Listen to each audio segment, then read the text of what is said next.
our next speaker, Jamie Margolin. And Jamie, I'm going to ask Erica Moore. So Erica is our Seattle University Student Government President, and Erica is going to introduce you and moderate the Q&A for your presentations. So Erica, please take it away. Thank you. Yeah, it's my pleasure to introduce Jamie Margolin. She's a 19-year-old Jewish Colombian American organizer, activist, author, public speaker, and film and TV student at NYU. She's the co-founder of the international youth climate justice movement 0 Hour that led the official youth climate marches in Washington, D.C. and 25 plus cities around the world during the summer of 2018. Jamie is also the plaintiff of Our Children's Trust Youth versus Governor Washington State lawsuit, suing the state of Washington for denying our generation our constitutional rights to a livable environment by worsening the climate crisis. Jamie is the author of countless thought-provoking op-eds for various publications such as the New York Times, Teen Vogue, and The Guardian. Jamie's debut book, Youth to Power, Your Voice and How to Use It, also serves as a guide to organizing and activism. So Jamie, I will turn it over to you. Hello, everyone. Thank you so much for tuning in today. And thank you so much for that introduction and for having me. So what I'm going to talk to you all about today is the Green New Deal. If you could hit present, that would be great. So I don't think that, if you're here at this event, that probably means that you care about the climate crisis, and I don't have to convince you that the Green New Deal is necessary. But I'm going to talk to you about how you can help debunk myths about it so that you can get your friends and those around you on board for the Green New Deal. Next slide, please. Okay, I'm just going to skip through some of these slides because I think we already know what's at stake, so I'll just say skip. This is a great infographic to screenshot and share with anyone who says, oh, it's not economically feasible to take climate action. Well, the red is all of the economic losses of the climate crisis and the blue is the gains. The red absolutely outdoes the blue. And so people who say we can't take action on climate change because it's too expensive. Well, actually it's too expensive not to take action on climate change. Next slide. So let's talk about the Green New Deal. What is the Green New Deal? Next slide.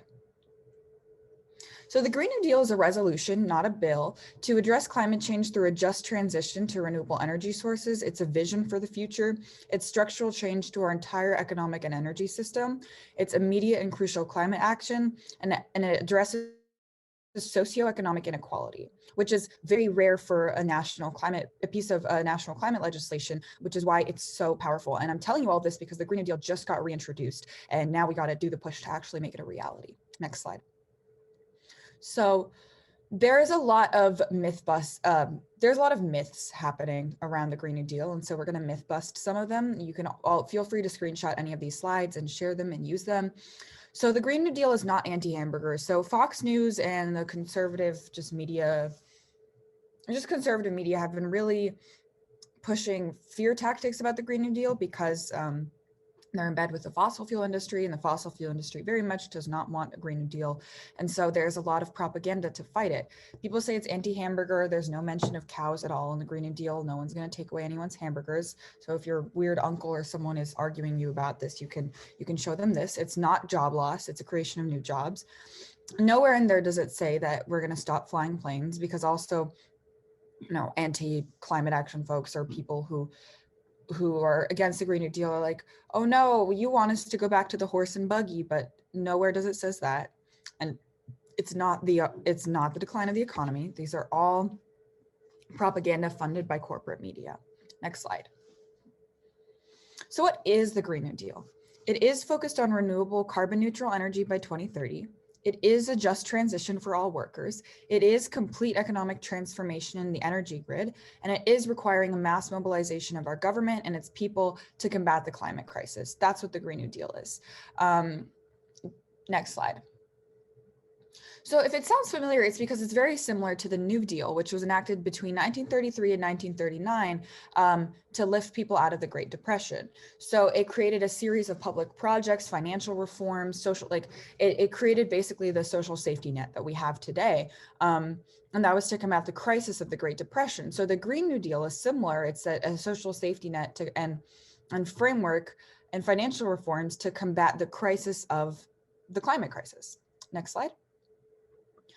But what's different is that the Green New Deal includes everyone, not just designed for white Americans. So the New Deal was passed in the 30s, and it wasn't racially inclusive. It didn't prioritize racial justice or social justice or any of these intersections, whereas the Green New Deal very much prioritizes it and it's more inclusive.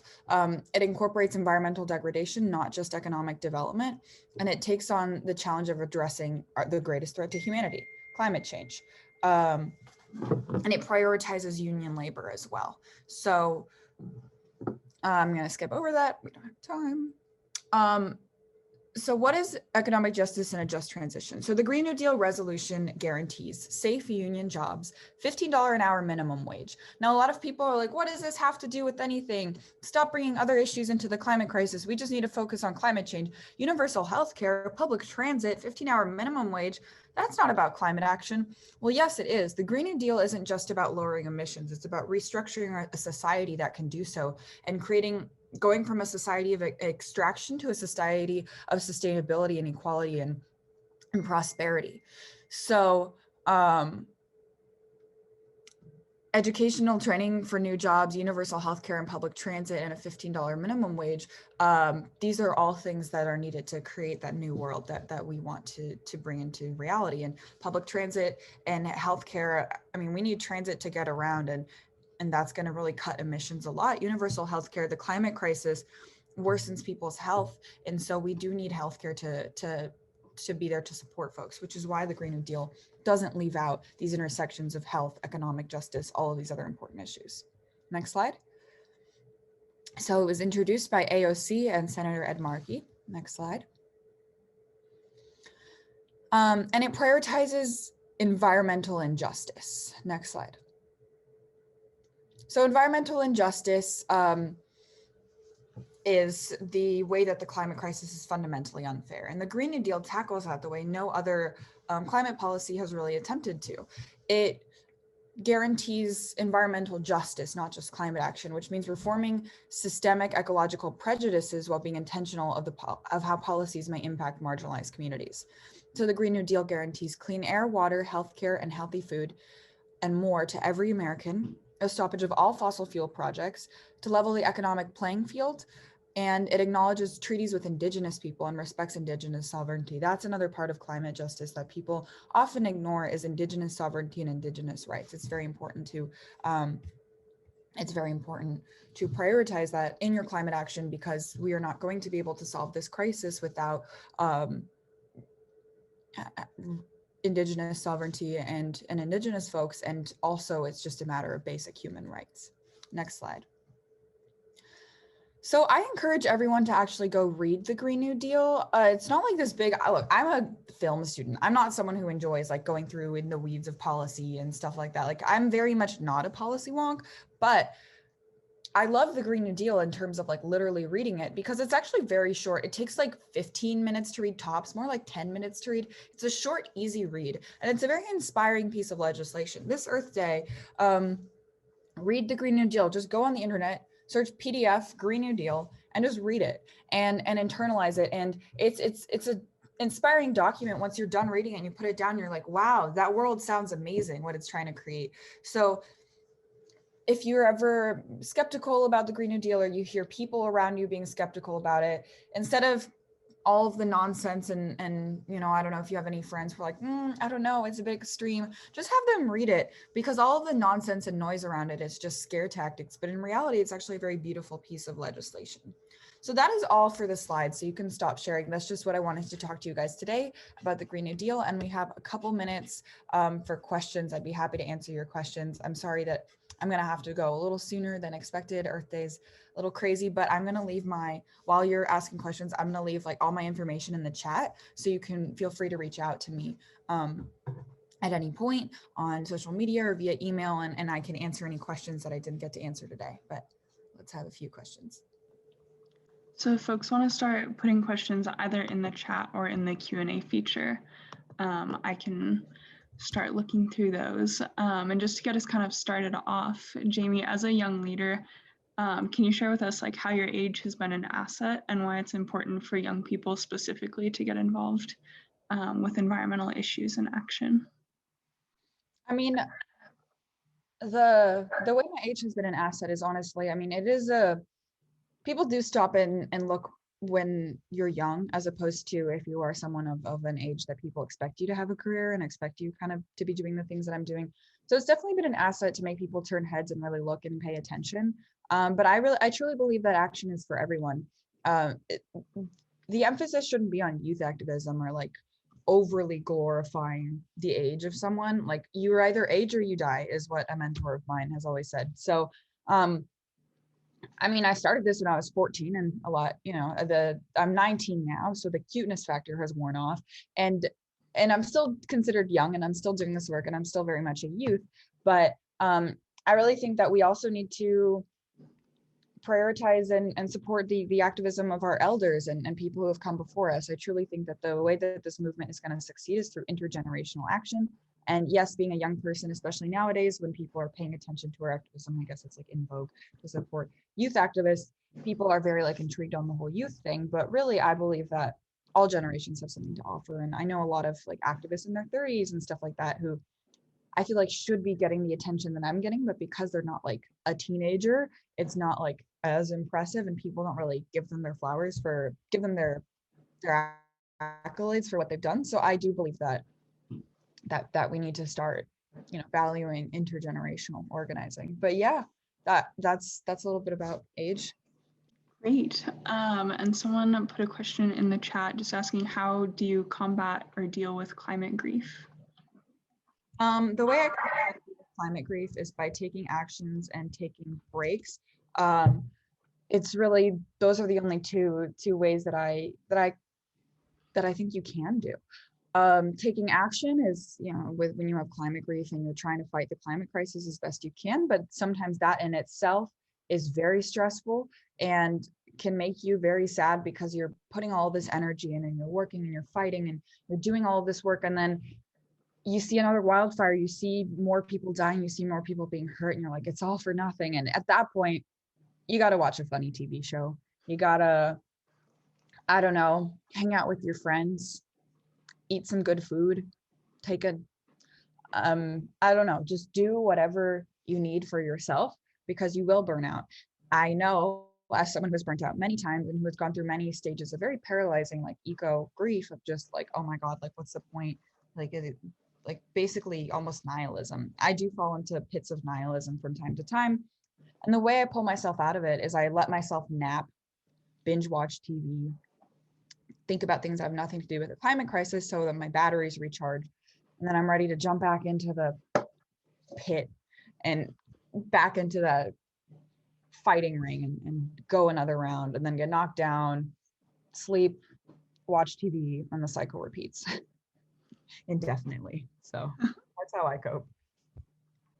Great. We have another question from some folks. They're mentioning that you live at the intersection of a lot of different identities, and they're wondering, how does your identity as an LGBTQ plus person influence your environmental activism, or does it at all? Well, here we have my subtle and not so obvious at all lesbian pride flag in my room. Very, very small and subtle hints that I drop. No, but I guess the way that my identity as an LGBT person intersects with my activism and informs my activism is that I can't stop fighting. Like, I'm not going to like stop being gay for the climate crisis. And so it's kind of, you got to learn to, well, I have no choice but to multitask, because I have no choice but to fight for the rights and visibility of girls like me, and also fight the climate crisis. And often these issues intersect. You know, I'm someone, a privileged member of the LGBT community who has a supportive family, and so I never had to worry about homelessness or anything like that. When I came out, I was nervous, but I was never nervous about like being houseless. Like the most I was nervous of is just my parents being weird about it, but it was never like, oh my God, I'm going to be disowned. But for some queer people, that is the fear.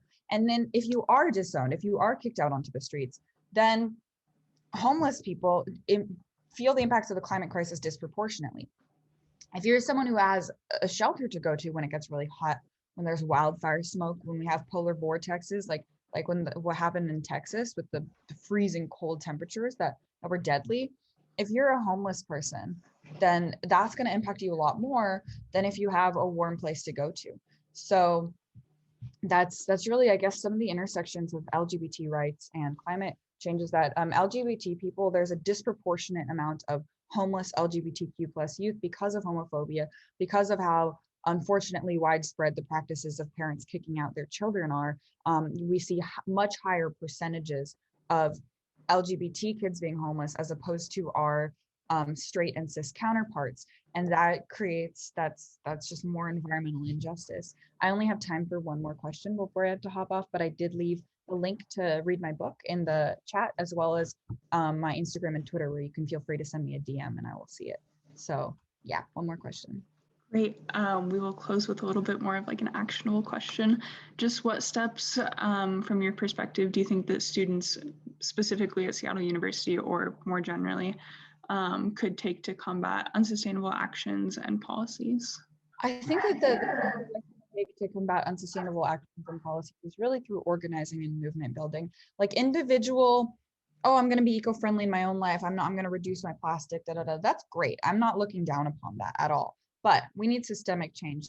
Over 71% of all fossil fuel emissions are caused by 100 corporations. This is an issue of corporate greed, of the government subsidizing corporate greed, fossil fuel subsidies, and it's an issue of governments and corporate violence on the planet and people. And so the only way to combat that is through organizing and movement building. And so my advice to all of you is to join an organization, join a movement, show up to protests, donate to like frontline organizers, like the people on the front lines fighting to stop Line 3. I have a poster about that. Stop Line 3. It's a pipeline being built. No bueno.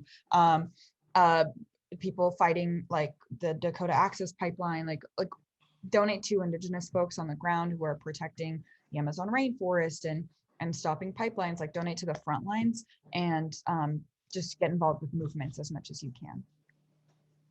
Great. Thank you so much for your time. Thank you for having me. I'm so sorry I gotta go, but this has been a great event, and feel free to reach out to me after. A very happy Earth Day to everyone. Adios. Thanks, Julie.